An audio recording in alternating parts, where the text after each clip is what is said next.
Muy buenas tardes, el Señor les bendiga a todos. Estoy muy contento y me siento privilegiado de poder compartir junto a ustedes esta temática y que me apasiona en lo personal y por supuesto con Ricardo venimos haciéndolo hace algunos años. Bueno, Ricardo mucho más tiempo que yo en esto y esto nace de una experiencia personal también de cómo defender nuestra fe en un mundo tan secularizado. Después de esta breve introducción, quiero partir con el tema y la temática se titula Las 7 C de la historia. Y quiero explicar en el desarrollo de esto a qué nos referimos con las 7 Cs. Nuestra Biblia, usted la conoce muy bien, ¿cierto? De Génesis a Apocalipsis, es una gran narración histórica.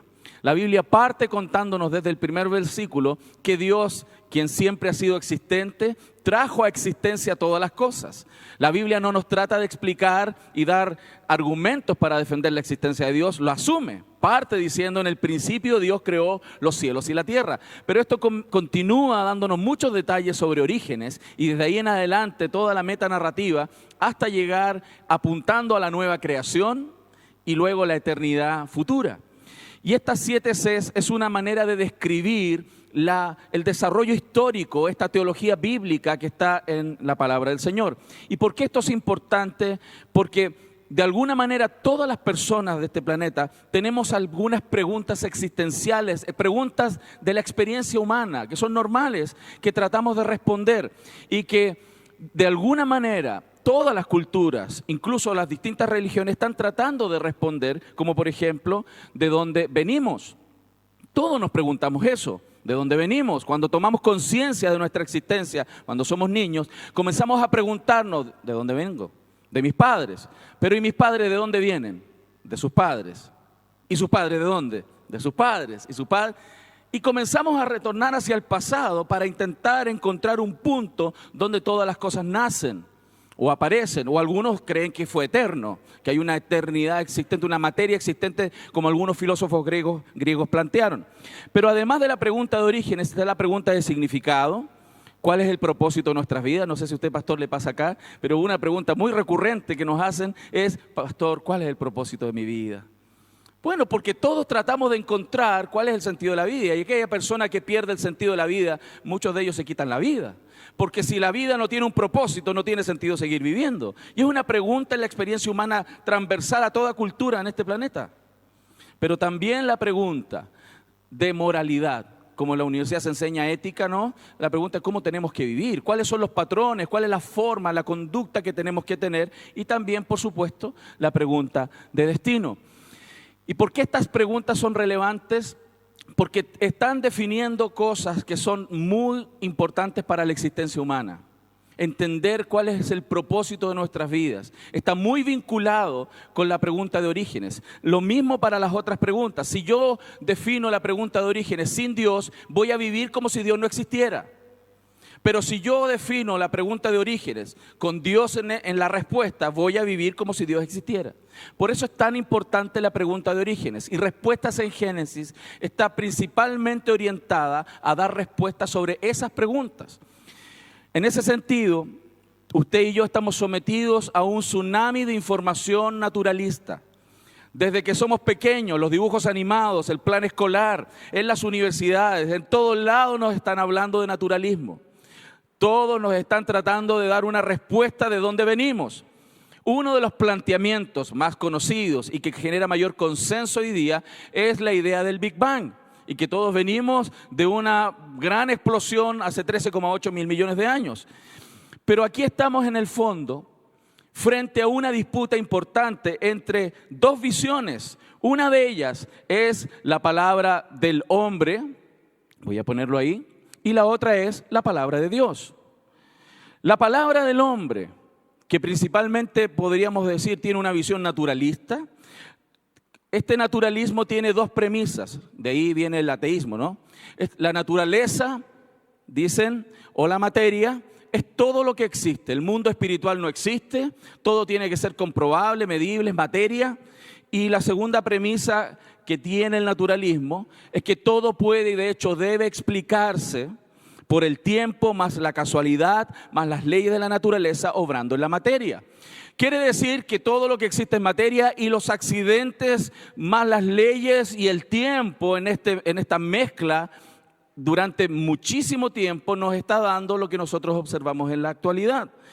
Y nos están tratando de decir que esa es la respuesta sobre Orígenes. Y por eso cuando responden esa pregunta sin Dios, por supuesto las conclusiones de propósito y de moralidad son distintas a lo que las Escrituras nos dicen.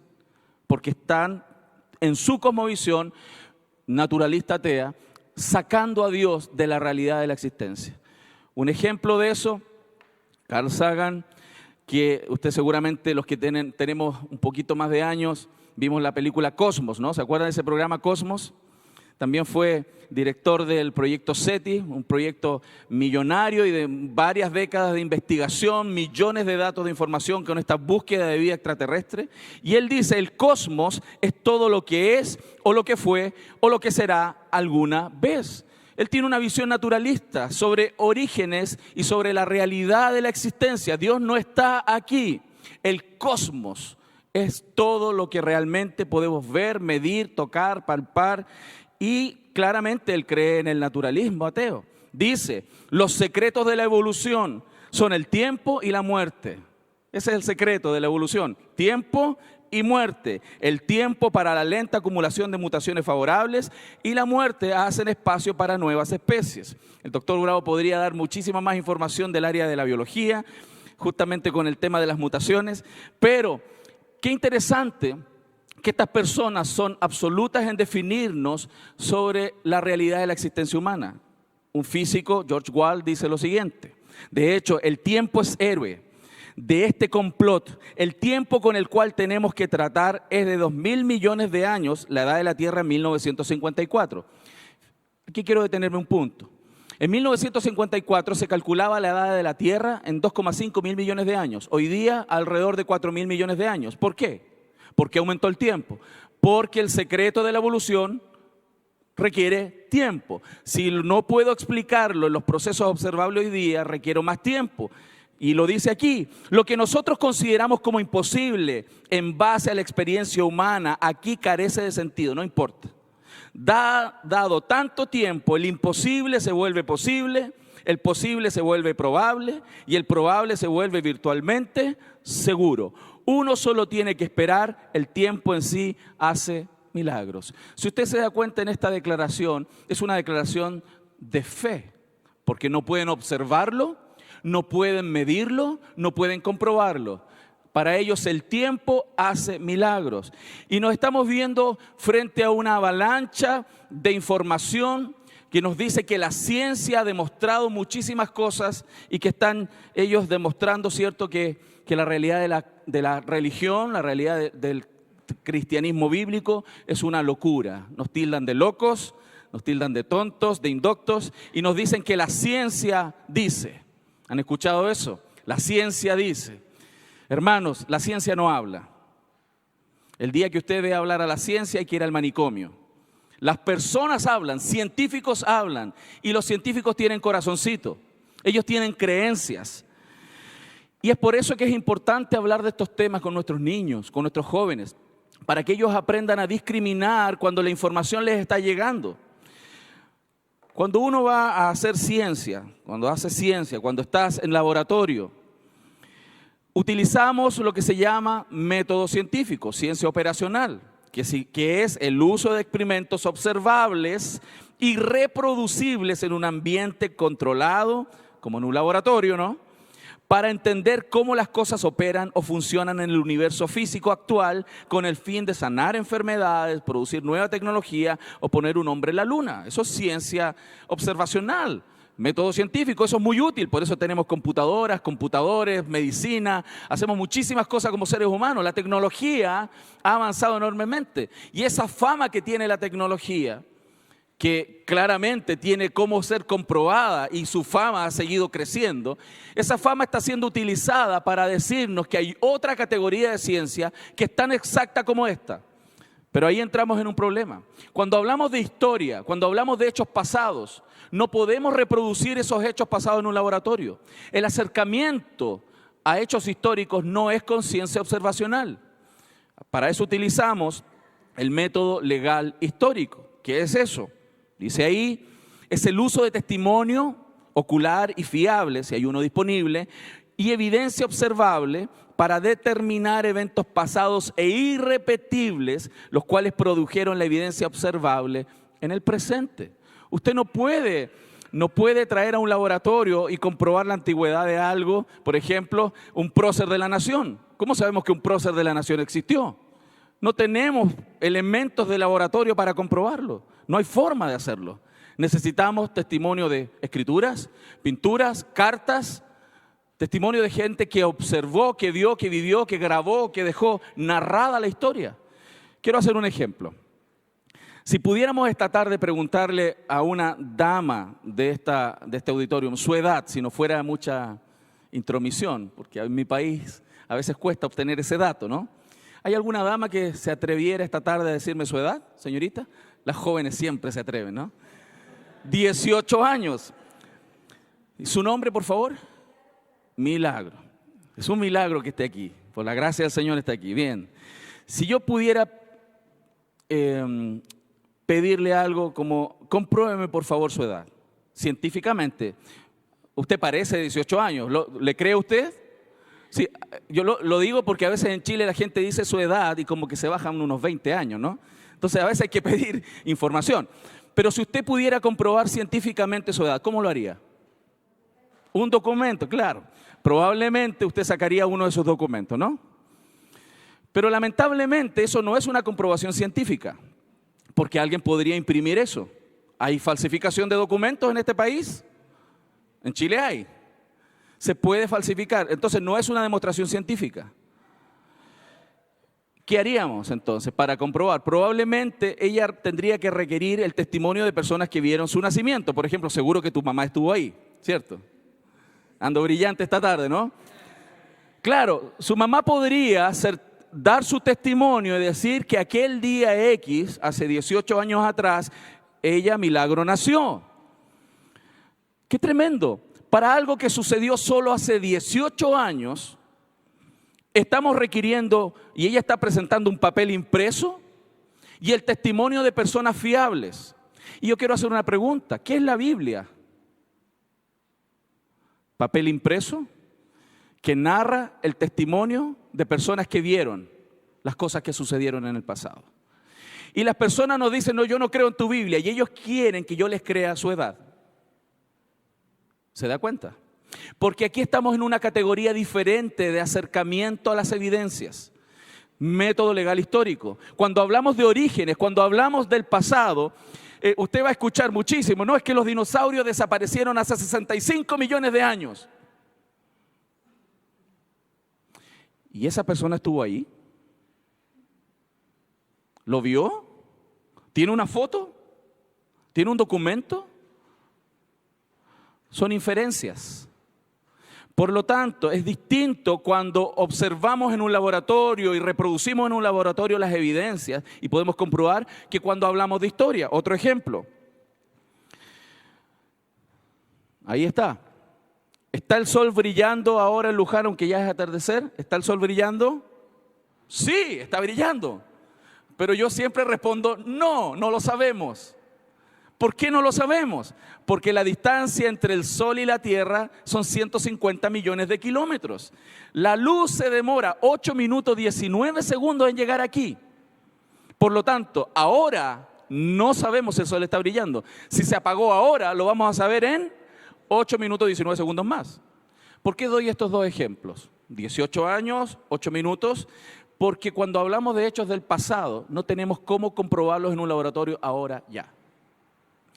Y esto es importante porque en este tema, y lo decía muy bien el doctor el día de ayer, la fama del área de la ciencia observacional, lo que hacemos en el laboratorio, esa fama de éxito está siendo transferida a este tipo de inferencias cuando estamos tratando de decirle a las personas de dónde venimos y hace cuánto venimos.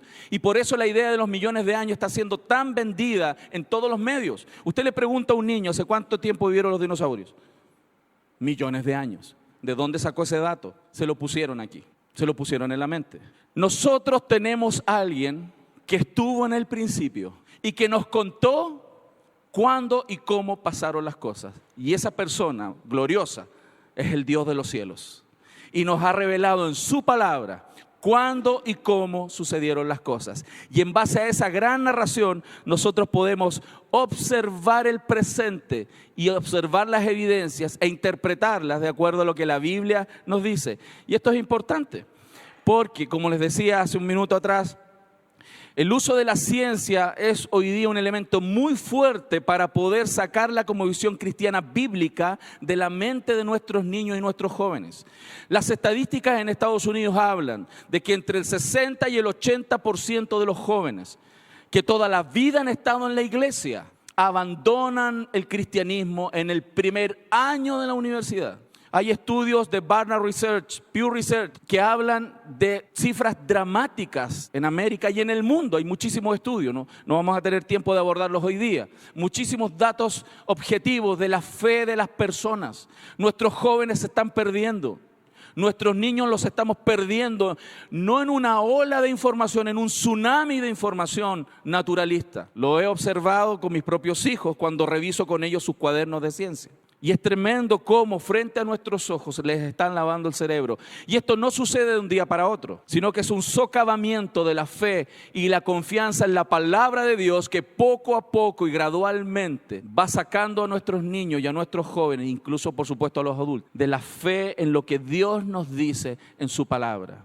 Nos han dicho, como por ejemplo este científico que falleció hace un tiempo, que el universo vino a existencia de la nada, según Stephen Hawking. Dice ahí, si el universo comenzó hace miles de millones de años con el Big Bang, que lo precedió, de acuerdo con el famoso físico Stephen William Hawking, que es un doctor, él dice nada. ¿Qué es nada? Nada. Hay una persona que probablemente usted conoce, que es este predicador del siglo XVIII, Jonathan Edwards, conocido predicador, y él trató de dar una definición de lo que es nada. A mí me gustó. Nada es aquello con que sueñan las rocas cuando duermen. Qué impresionante, ¿no? Porque nos están diciendo que la nada trajo a existencia todas las cosas, científicos. ¿Por qué? Porque en esa explicación están tratando de sacar, por supuesto, la realidad de la existencia de Dios. Hay un astrofísico conocido hoy día, que es el actual director del programa Cosmos, Neil deGrasse Tyson, dice, si alguno de nosotros, él es un astrofísico, si alguno de nosotros supiera de antemano que las estrellas existen, la investigación de primera línea ofrecería muchas razones convincentes de que las estrellas nunca podrían formarse. ¿Por qué dijo eso? Porque las leyes físicas actuales no logran explicar esta idea de la existencia de las estrellas, ni siquiera el Big Bang. Las leyes físicas de hoy no sirven para explicar la teoría de Big Bang. Por lo tanto, han tenido que declarar que las leyes físicas que actuaron en el Big Bang son leyes físicas que no conocemos. Y nos hablan de este Big Bang, nos hablan de este proceso. Fíjense, ellos nos están poniendo una gran narración histórica. Ellos están poniendo una metanarrativa. La Biblia nos da una metanarrativa desde el principio hasta la eternidad. Y ellos están poniendo otra metanarrativa en la mente de las personas todo el tiempo. Y nos dicen ellos que hace 13,8 mil millones de años hay un huevo cósmico, ese huevo cósmico que tiene toda la masa del universo, toda la masa, con una alta temperatura, altísima temperatura explota. Miren, nuestro Sol quema 300 millones de toneladas de combustible por hora. Y ellos nos dicen que todos los soles, todas las estrellas, todos los planetas estaban contenidas, toda esa masa en una pelotita. Y esa pelotita explotó. Y luego hace 10 mil millones de años las nubes comienzan a enfriar, a condensar y por procesos físicos, químicos aparecen los elementos. Y entre 10 y 12 mil millones de años tenemos la aparición de las estrellas, supernovas. Bueno, para hacer corto la historia, y estamos aquí.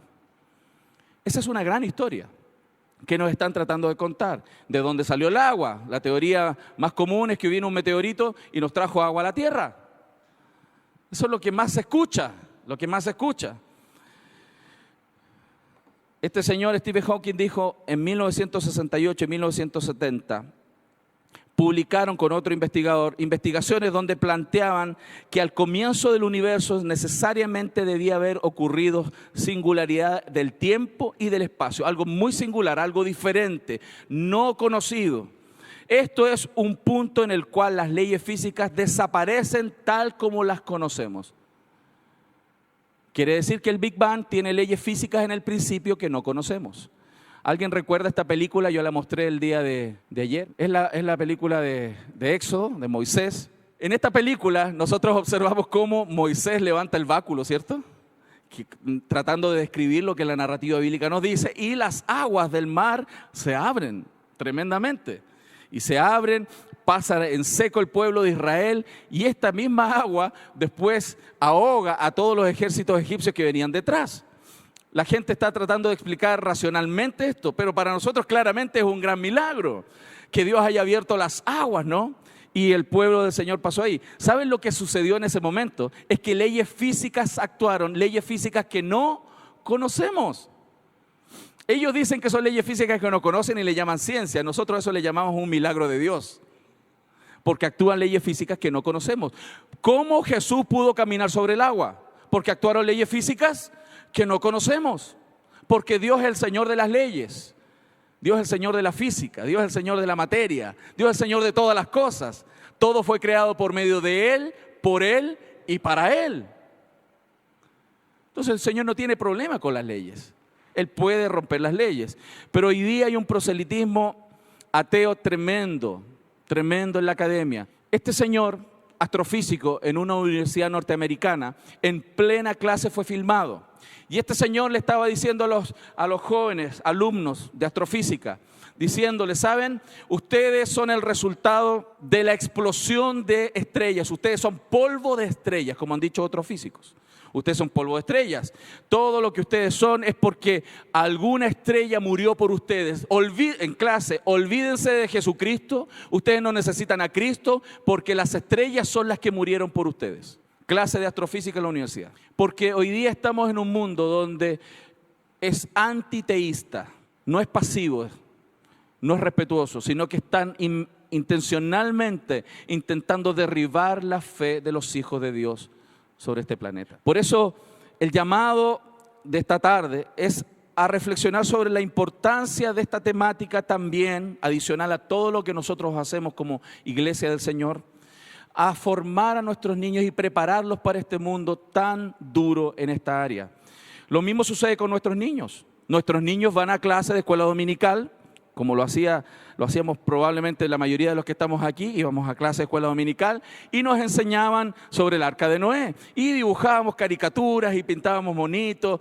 En mi caso allá en Chile todos los años las mismas historias porque los materiales eran los mismos todos los años, parece que el presupuesto no alcanzaba tanto y sacando fotocopia dibujábamos y las caricaturas y se le presenta la narrativa bíblica como caricaturas, pero lamentablemente se lo enseñan como una caricatura. El niño se va y el lunes, martes, miércoles y jueves es bombardeado por la televisión, bombardeado por los libros, bombardeado por muchas cosas que están intentando romper la idea que tiene la Biblia en la mente de ese niño. En la universidad mis compañeros estudiando ingeniería mecánica me decían, tú eres de esos que creen en el arca de Noé y los animalitos saliendo por las ventanas, con esa risa sarcástica, ¿no?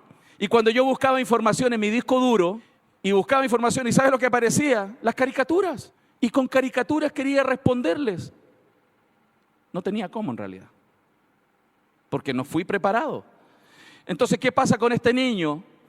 Su idea termina gatillando que él comienza a dudar, incluso a no creer en la narrativa bíblica. Y vuelve a la iglesia el otro domingo y la hermana, que otra vez se preparó 2 semanas con el estudio bíblico profundo, dándole herramientas al niño, viene y más encima le dice que hay un hombre que estuvo 3 días adentro de un pez. Yo creo eso absolutamente.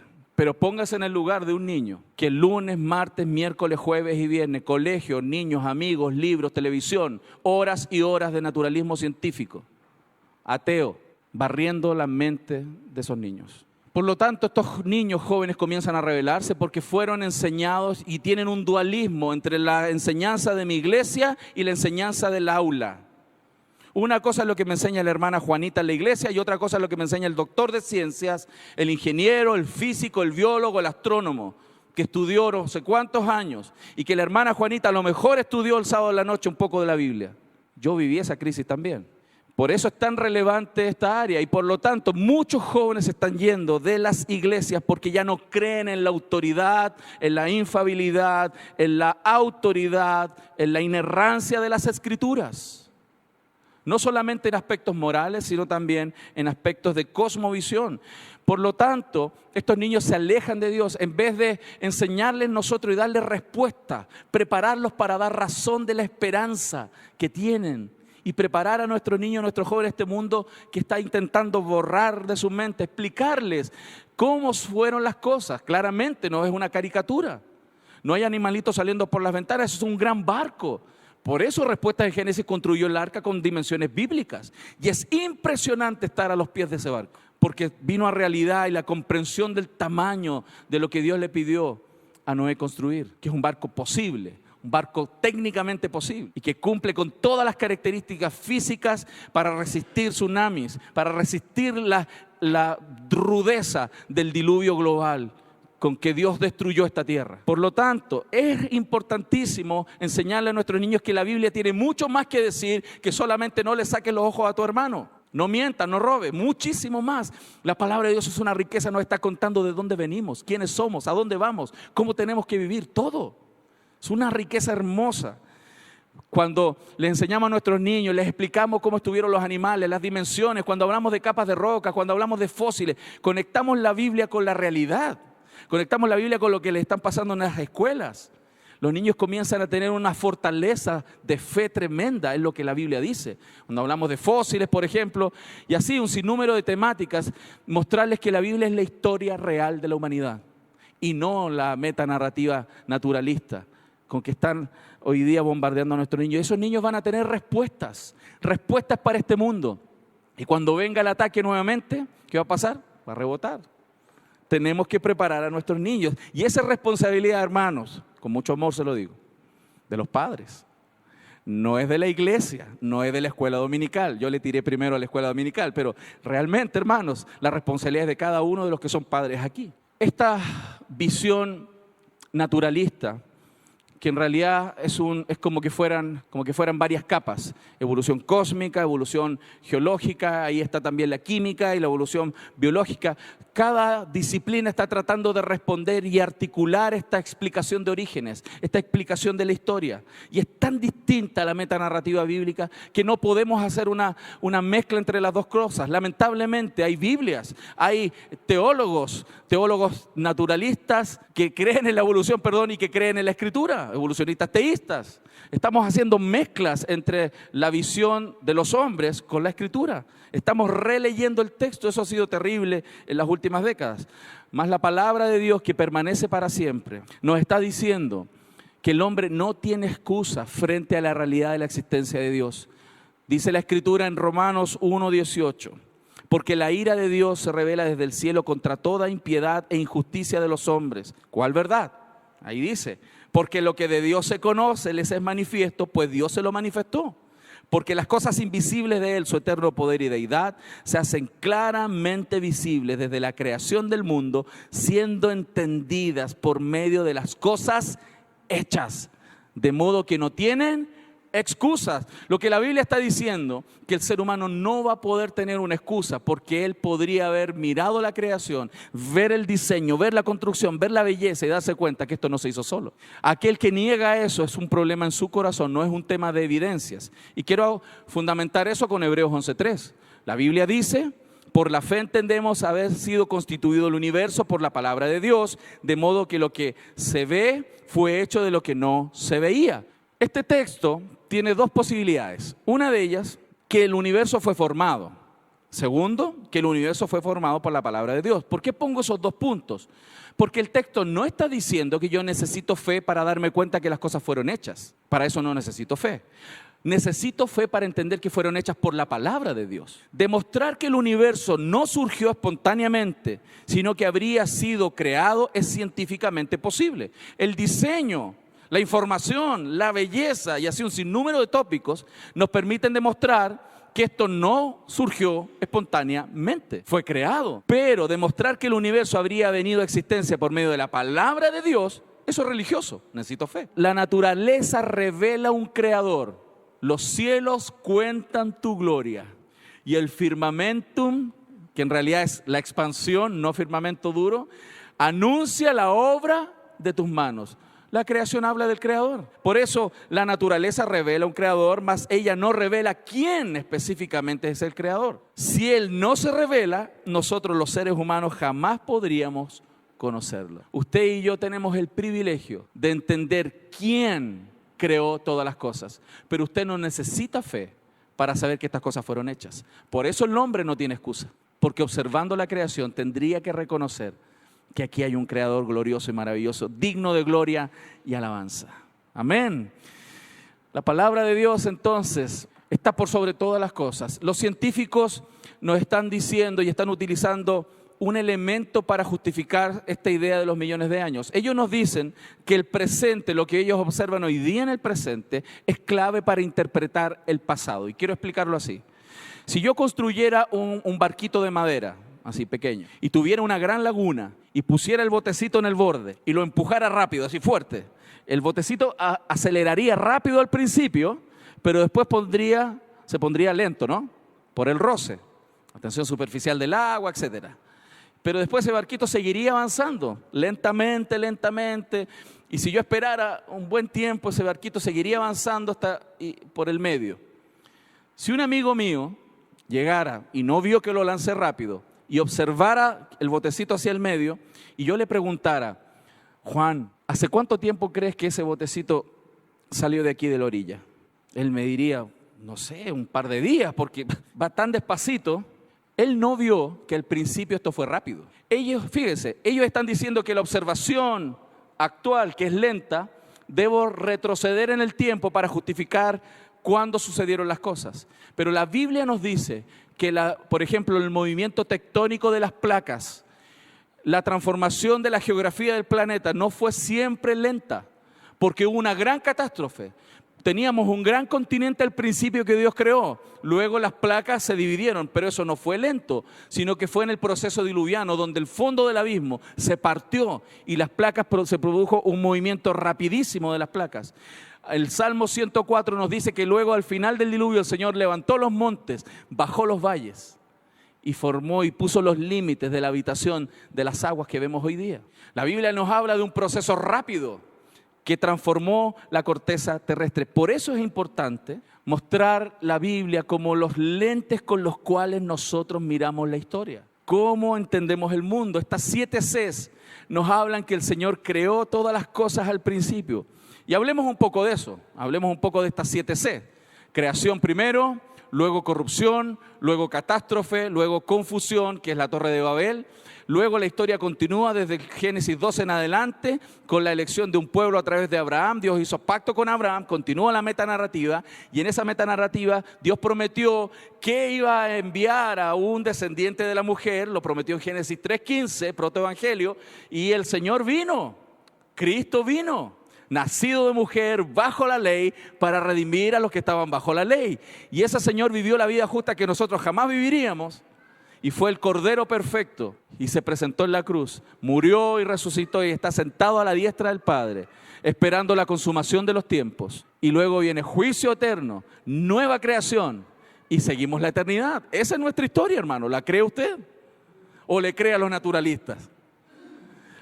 La película naturalista además es muy fome al final. ¿Saben lo que pasa al final de la película Big Bang? Todos morimos congelados. Porque la temperatura está reduciéndose, la entropía aumentando, todo se está enfriando y el final de la historia es que todo muere congelado. La nuestra es espectacular. El Señor va a hacer nueva todas las cosas. Ya no habrá más muerte, no habrá más dolor, no habrá más llanto. Usted jamás se volverá a enfermar. Usted no envejecerá, vivirá eternamente. ¿Qué película más espectacular? Yo le creo al Señor, le creo al Señor.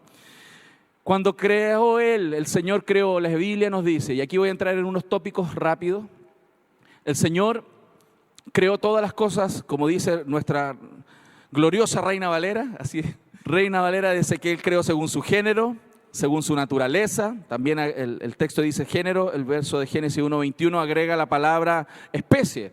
Y aquí esto es interesante porque la palabra en hebreo de esos textos que acabo de leer, es la palabra min, pero nuestra Biblia, Reina Valera, es traducida con 3 palabras, género, naturaleza y especie. Y eso ha tendido a confusión. Y esto es importante porque cuando aparece la taxonomía de Carl Linneo, que él clasifica los animales, seguramente usted lo vio en el colegio, ¿cierto? Reino, filum, clase, orden, familia, género, especie. Cuando el Señor crea, lo que estamos proponiendo, lo que se propone es que el Señor creó a nivel de familia de animales. El Señor no creó a nivel de especie como lo entendemos hoy. Por ejemplo, si hablamos de caninos, el Señor creó caninos, no creó especies como chihuahua, bulldog, doberman, pastor alemán. El Señor no creó cada una de esa especiación. El Señor creó familias de animales. Familias, caninos, felinos, equinos, y por eso tiene más sentido cuando el Señor dice, sube 2 de cada especie. No es especiación, es min en hebreo. Por lo tanto, el Señor necesitaba, por ejemplo, en tipos de perros, caninos, 2 caninos que tuvieran la variabilidad genética que pudiera dar la especiación de todos los caninos que tenemos hoy día. Nosotros no somos fijistas, como enseñan los libros del colegio. Los fijistas son los que creen que el Señor creó todas las especies fijas, sin variación. Nosotros creemos que el Señor creó familias de animales, min, y eso da la capacidad de especiación que nosotros observamos hoy día. Y esto es interesante porque el darwinismo propone que hay un único árbol de donde vienen todas las cosas, incluso los vegetales. Pero ¿qué observamos en la Biblia? Que el Señor creó familias de animales, distintos min, como se observa ahí en la pantalla.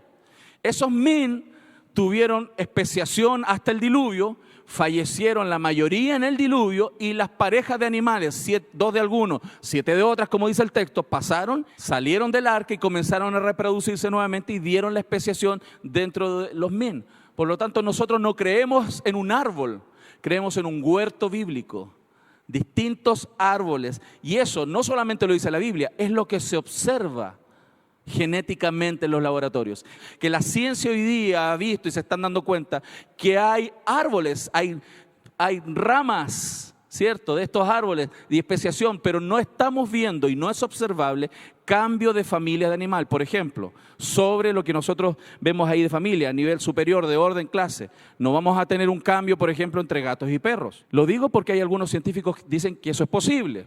En Chile tenemos uno donde él dice que el pollo que nosotros comemos es un descendiente de los dinosaurios. Nosotros creemos que el Señor diseñó todas las cosas de manera perfecta, creó los animales y las especies y todo lo que vemos a nivel de familia.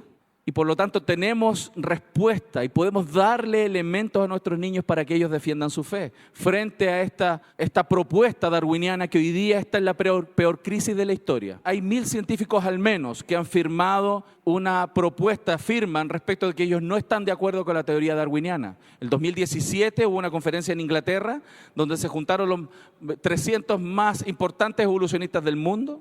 La conclusión de esa conferencia, y están los papers científicos publicados, es que 200 de ellos dijeron, partamos de cero. Olvidémonos de todo lo que hemos leído y escuchado y entendido de evolución. 200. Y 100 dijeron, tratemos de seguir reformulando las teorías. La evolución darwiniana está en la peor crisis de la historia. Y lo más triste de eso es que a veces dentro de la propia iglesia de Cristo hay personas que abrazan evolución y lo meten en la Escritura.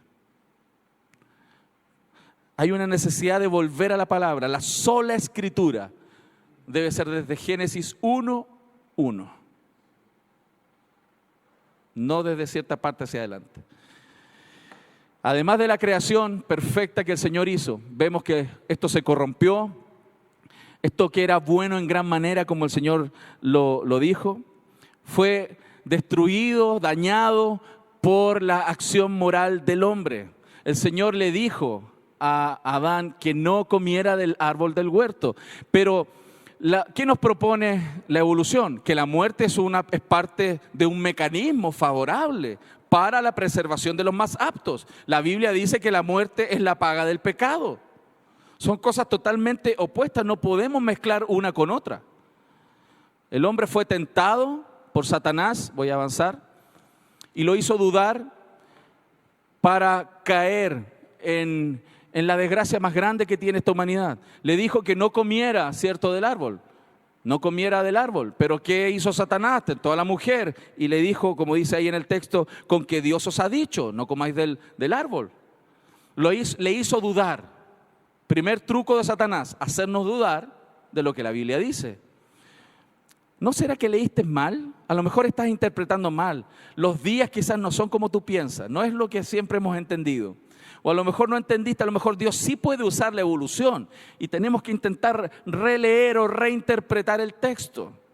Pero después de hacer dudar, Satanás viene y niega absolutamente la palabra del Señor. ¿Qué es lo que nosotros vemos en la realidad? Nosotros vemos hoy día a nivel de fósiles que hay cardos y espinos. La Biblia, ¿cuándo dice que aparecieron los cardos y los espinos? Después de la caída, lo dice el texto. Después de la caída, la tierra, como fue maldita por causa del hombre, produjo cardos y espinos. Y tenemos fósiles de espinos. Por lo tanto, los fósiles, ¿cuándo se produjeron? Después de la caída, ¿cuándo? Proceso diluviano. No tenemos millones de años antes. Y esto es importantísimo, porque aquel que mete millones de años de procesos lentos, graduales, de muerte, está contradiciendo la declaración propia de nuestro Señor, que dijo cuando observó su creación, el Dios de los cielos dijo, Génesis 1:31, todo es bueno en gran manera. No puedo meter muerte y sufrimiento antes de Génesis 1:31. Y eso es relevante para la mirada que tenemos nosotros sobre la historia. ¿Qué otra C nos dice la Biblia? Catástrofe. Y aquí quiero entrar en este tema de las capas de roca. Hasta el siglo XIX existía la idea del catastrofismo, se aceptaba el catastrofismo, pero en el siglo XIX fue cambiando al gradualismo o uniformitarianismo o uniformismo. Que las capas de roca que nosotros observamos se formaron por procesos lentos de acumulación de capas, lentos, graduales por millones de años. Cuando se calcula la antigüedad de los fósiles, se están midiendo también las alturas. Sin embargo, nuestra mirada sobre las capas de roca es una mirada bíblica. Y cuando nos paramos frente al Gran Cañón, como cristianos, nosotros tenemos que mirar esto y decir, ¿cómo se formó este cañón? Es una buena pregunta, ¿no? Cuando un evolucionista se para, dice aquí hay millones de años. Este río que está en el fondo del cañón, caló este cañón en un proceso lento por millones de años. Hay un problema. Yo ya asumí que esto se formó por mucho tiempo con poca agua, pero nunca pensé lo que la Biblia me dice. Y qué tremendo, porque la Biblia dice que hubo una catástrofe con mucha agua a nivel planetario. Dice la Escritura, en el año 600 de la vida de Noé, en el mes segundo, a los 17 días del mes, aquel día se rompieron todas las fuentes del grande abismo y se abrieron las ventanas de los cielos, las cataratas. Y es tremendo lo que aquí nos dice. Primero quiero notar algo. Nos da año, mes y día. ¿Por qué? Porque el Señor no quería que nuestros niños creyeran que érase una vez. En la galaxia muy, muy lejana es una fecha que está en el calendario de la humanidad y que no tienen que olvidarla, porque ese día el Señor trajo juicio sobre el planeta. Y es importante que es una fecha, porque Jesús dijo, como en los días de Noé, será la venida del Hijo del Hombre. Es una fecha histórica que tenemos que plasmarla en las clases de escuela dominical, marcar la fecha del año 600 de la vida de Noé, porque ese día este planeta cambió. Ese día se rompió toda la fuente del gran abismo, que es el abismo, el fondo oceánico. El fondo oceánico, el abismo, se partió. El fondo se partió, volcanes comenzaron a erupcionar. Ahí hay procesos físicos, químicos tremendos. La evaporación aumentó a una velocidad enorme. Flujos de agua a la atmósfera. La condensación se aceleró montones de veces para poder traer sobre el planeta volúmenes enormes de agua. Imaginen el fondo oceánico rompiéndose, terremotos, tsunamis masivos por todo el planeta. Y eso es lo que observamos en las capas. Una capa tras otra de lodo y agua. ¿Qué es lo que se observa en la Tierra? Todos los fósiles están en roca sedimentaria. Roca sedimentaria, roca que se produce por flujos con agua. Ahí están los fósiles, roca sedimentaria. Por lo tanto, lo que nosotros observamos en las capas no es un proceso lento y gradual, sino que la gran catástrofe que tenemos sobre este planeta. Y por eso se producen los fósiles. Los fósiles, si usted un animal cae sobre la superficie y no queda aislado rápidamente del oxígeno, ese animal se pudre. ¿Por qué se fosiliza? Porque se aísla, queda enterrado en roca sedimentaria y comienza una mineralización del animal y se fosiliza. Por eso tenemos incluso fósiles que tienen hasta la textura de la piel. Hasta la textura de la piel. Y es impresionante. Un ejemplo, y voy a avanzar aquí. 2014 salieron las primeras publicaciones que tenemos más agua. Dicen hasta 12 veces más agua a 600 kilómetros bajo la superficie, bajo el océano. 12 veces el volumen que suma todos los océanos del planeta. Y antes nos decían, ¿de dónde salió el agua para el diluvio? 2014 ya está demostrado en publicaciones científicas que tenemos más agua bajo la corteza terrestre que lo que tenemos en todos los océanos. El Señor hace como Él quiere, ¿no? Y es la escritura que está en Pedro. Pedro dice que todo fue creado por agua y el planeta está asentado sobre agua, tal como los científicos hoy día lo han demostrado. No me voy a detener más en ese punto, solo decir que el catastrofismo es la visión que nosotros tenemos sobre la geología. El Señor trajo una gran catástrofe, mucha agua en poco tiempo. Hay grandes geólogos, investigadores que están hoy día mostrando cómo las capas de roca es la justificación, lo que se observa hoy día. Es claramente definido como la Biblia nos está mostrando desde el principio. Un ejemplo de eso es lo que sucedió en el Monte Santa Elena en el año 1980. Hubo una gran erupción, todo el cono volcánico salió volando, destruido por la gran explosión en Estados Unidos. Y luego esta erupción, después de algunos años, acumulación de nieve en la superficie, porque pasó varios inviernos y la erupción continuaba, cada erupción nueva que se producía, bajaban flujos piroplásticos, pero también flujos de hielo y agua ladera abajo, y calaba estos cañones en cosa de horas. Esto fue un laboratorio en terreno. Los científicos pudieron observar la formación de cañones en cosas de horas y semanas. Porque es posible que se formen grandes cañones cuando tenemos grandes flujos de agua. Eso es lo que nosotros observamos. Ahí hay otra fotografía de los cañones que se formaban en horas en la parte baja de las laderas del Monte Santa Elena. Eso es lo que tenemos hoy día, tan claro que nos muestra y ratifica lo que la Biblia nos dice. Por lo tanto, hermanos, enseñémosle a los niños, es un consejo, ¿no?, de manera histórica la Biblia. Es la historia nuestra historia. Intentar sacar estas ideas de caricatura y mostrar el barco tal como este pudiera haber sido, ¿no?, con las dimensiones bíblicas, un gran buque que tiene el volumen suficiente en su interior para contener todas las familias de animales que el Señor quiso que estuvieran en su interior. Esa es la capacidad aproximada que tiene el arca. 475 camiones con contenedor, 522 vagones de ferrocarril, dependiendo, ¿cierto?, del tamaño de este. Ahí está una fotografía del arca tamaño real que está en Kentucky. Es un barco formidable, tiene una puerta, tal como dice la Biblia, que tipifica a Cristo. El que entró por esa puerta fue salvo. Por eso tiene implicaciones teológicas tremendas defender la metanarrativa bíblica tal como ahí está dicha. Y usted puede mostrarle estos datos a los niños y darles cuenta que la Biblia tiene respuestas sobre orígenes. Es maravilloso ver la cara de los niños, de los jóvenes, cuando se empiezan a dar cuenta que la Biblia es la mejor explicación sobre nuestro pasado, también sobre nuestro presente y, por supuesto, sobre nuestro futuro. Ese es un fósil muy famoso. Es un pez que fue fosilizado mientras almorzaba. Estaba comiéndose a otro pez y quedó fósil. Porque esto los pilló por sorpresa, es algo así.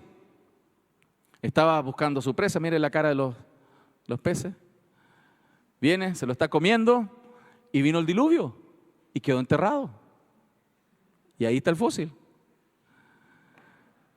El capítulo 6 del libro de Darwin sobre las especies, él da alguna fe de rata, ¿no? Cuando un científico publica y otros científicos opinan sobre sus publicaciones, él después hace una contraposición sobre los argumentos que le dieron en contra. Y uno de los puntos que él dice, el doctor Ricardo siempre lo utiliza en las conferencias, él trae el libro y lo muestra.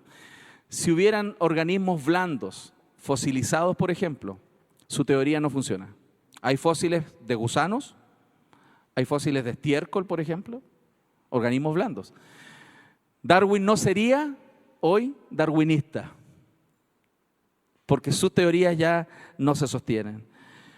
Y quiero terminar con esto de la confusión, de lo que sucedió en la Torre de Babel.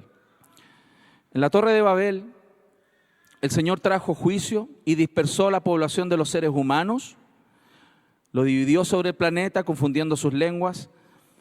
Y esto es interesante porque de aquí podemos obtener la explicación de por qué tenemos diferentes tipos de personas en el planeta. ¿Qué nos propone la evolución? Diferentes razas evolucionando.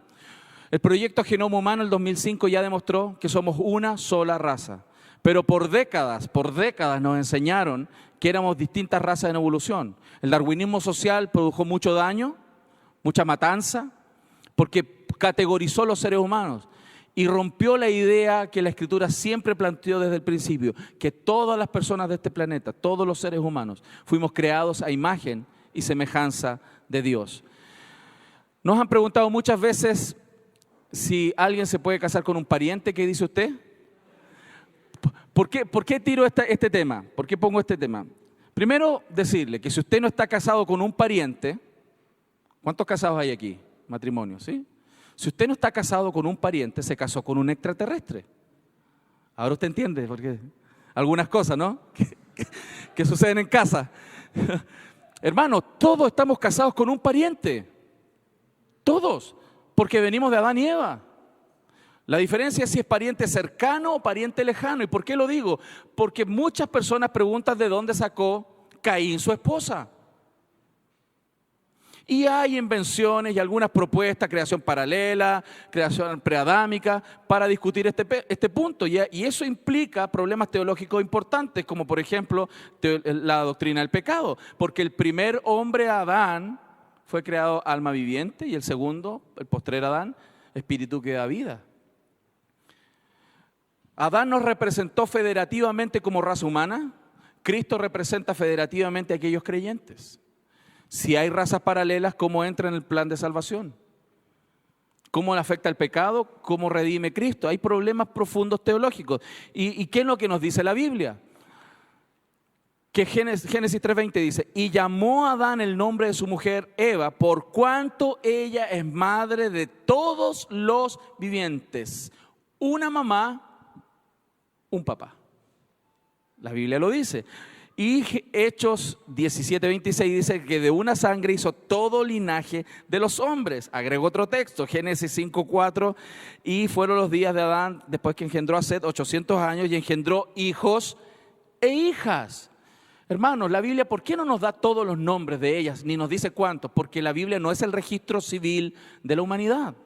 La Biblia es cristocéntrica. Nos da los nombres que para Dios son importantes. Adán y Eva tuvieron muchos hijos e hijas. Por lo tanto, ¿quién es la esposa de Caín? O una prima o una hermana. Porque eso no estaba prohibido en el principio. ¿Cuándo fue prohibido? Levítico 18. El Señor prohibió casarse con parientes cercanos. Y si me salto estos dos datos, si lo vemos de manera gráfica, al principio, cuando la raza humana cae, la maldición entra en el mundo y por lo tanto también entra en los aspectos genéticos. Hoy día la raza humana tiene una cantidad de acumulación de mutaciones genéticas enorme. Por eso tenemos aumento de enfermedades como el cáncer de manera exponencial. Porque las mutaciones están en nosotros. Entonces el Señor, que conoce los genes porque Él los inventó, prohibió pariente cercano 2500 años después de la caída de Adán. Y esto es importante, porque la Biblia nos está dando respuesta a una de las preguntas muy recurrentes que nosotros tenemos. El Señor es sabio. Por eso conviene casarse con personas que genéticamente están un poco más distantes. Es vox populi en Chile, probablemente acá, que si dos hermanos tienen relaciones sexuales, es muy probable que su hijo tenga malformación genética. Porque las mutaciones genéticas que tienen ambos hermanos acumuladas van a tender a ser las mismas y no se van a tapar los genes.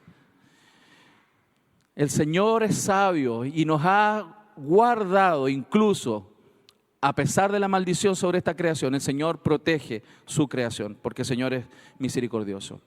Lo mismo sucede con los animales, por eso tenemos todas estas especies de perros. Todos esos perros que nosotros vemos son la especiación de la familia de los cánidos. Cuesta pensar que de un lobo, por ejemplo, pueda venir estos tipos de animales, ¿no? Son como extraños. Es así, porque la variabilidad genética que tienen los caninos permite eso. Lo mismo sucede en el caso de los seres humanos. Tenemos una variabilidad genética enorme. Y lo quiero aplicar entonces con estos perritos. ¿Cuándo en la Biblia nos muestra que estos animales, esta familia, por ejemplo, de cánidos se multiplicó? Cuando ellos bajaron del arca, ellos comenzaron a multiplicarse, multiplicarse, porque ellos no esperan terminar la universidad, ni tener casa, ni nada. Ellos se multiplican, ¿cierto? Y avanzan. Claro, pero hubo un momento, cuando bajaron del arca y se multiplicaron, que se dispersaron geográficamente. Y este dato es interesante, porque al dispersarse geográficamente, la variabilidad genética de un grupo se va a diferenciar de la otra, porque ya no se van a mezclar todos. Y comienzan a dar características diferentes los grupos por esta diferenciación geográfica, selección natural en la zona donde ellos se mueven, alimentación, condiciones especiales para ese grupo aislado de animales. Un ejemplo sería con el gen del pelo corto, pelo largo. Vamos rápido con esto. ¿Podría esa familia de perritos dar un pelo corto, un hijo de pelo corto? Claro, tienen los genes. Pelo mediano, también. Pelo largo, también, porque tiene toda la variabilidad en el tema del pelo.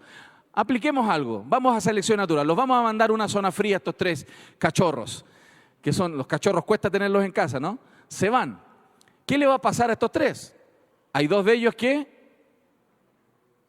van a fallecer, ¿cierto? Eso es selección natural, pero selección natural no es evolución darwiniana. Un dato interesante, que el hijo que quedó y sobrevivió en esa zona por las condiciones que él tiene para resistir, ya no tiene variabilidad genética para producir hijos de pelo corto. Perdió información genética y no puede recuperarla. Bueno, ¿qué pasa si estos cachorros los mandamos a una zona de calor? Se fueron a la playa, al calor. Va a pasar lo mismo, ¿no? Pero al revés. ¿Qué va a terminar pasando? Van a fallecer. Entonces, ¿qué pasó aquí? El hijo perdió variabilidad genética para producir pelo largo. Y eso es interesante. ¿Qué hay de nuevo entonces con esto? ¿Qué es importante? ¿Por qué esto es importante? Porque tenemos pérdida de información. La evolución nos propone aumento de información, lo cual no es observable. No partimos de un elemento con poca información y terminamos con seres complejas y volúmenes de información. Eso no es observable.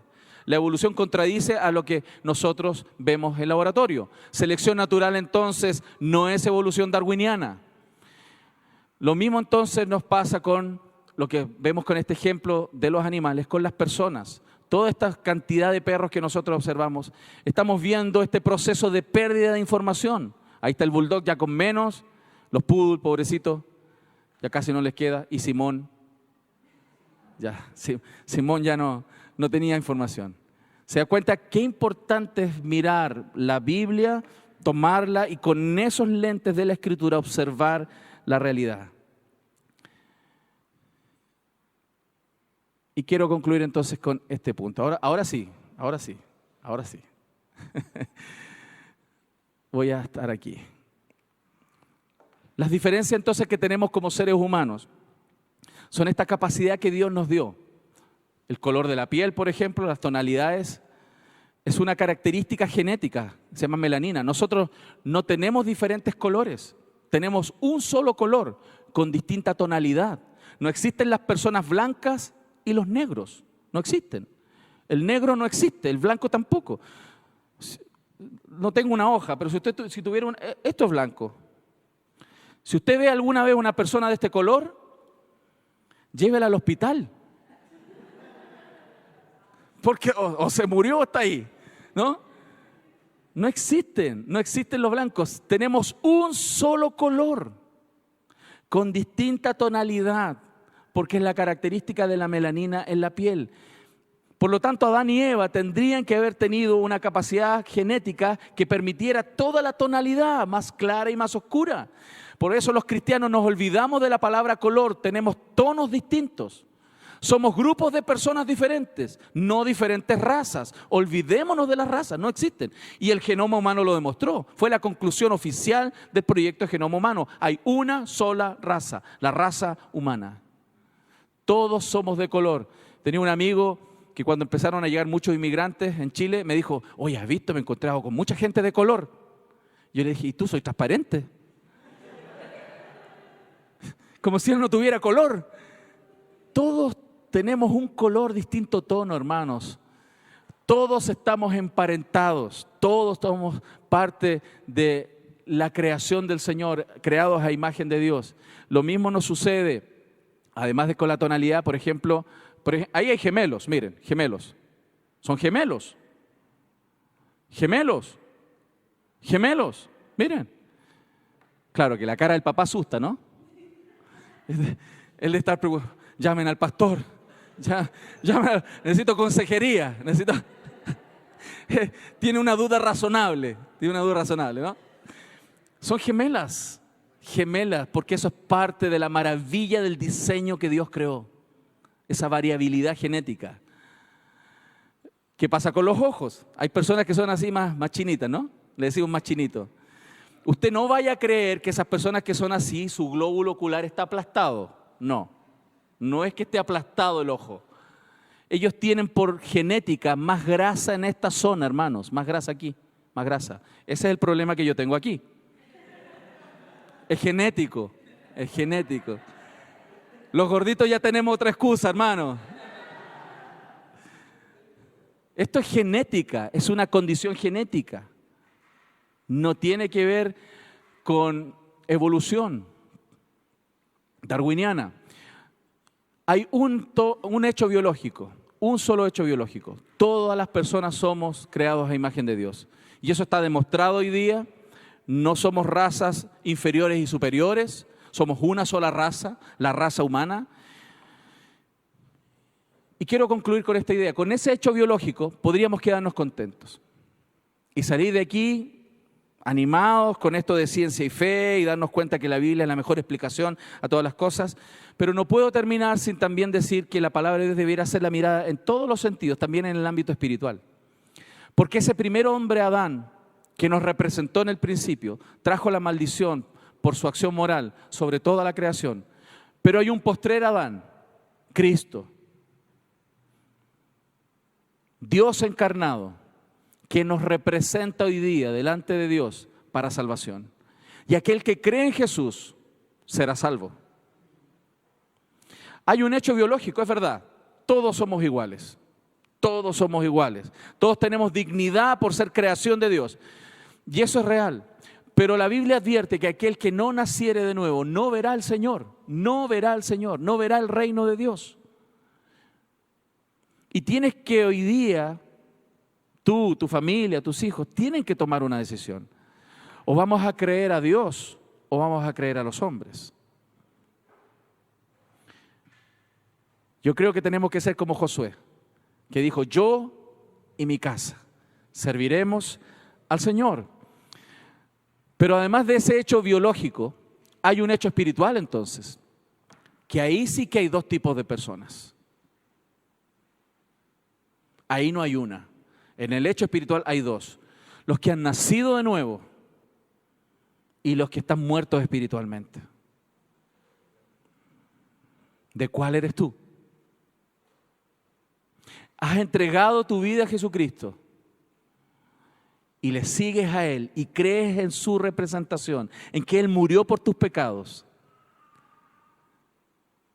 que Él resucitó al tercer día y que Él está sentado a la diestra del Padre, esperando que todos sus enemigos sean puestos por estrado de sus pies?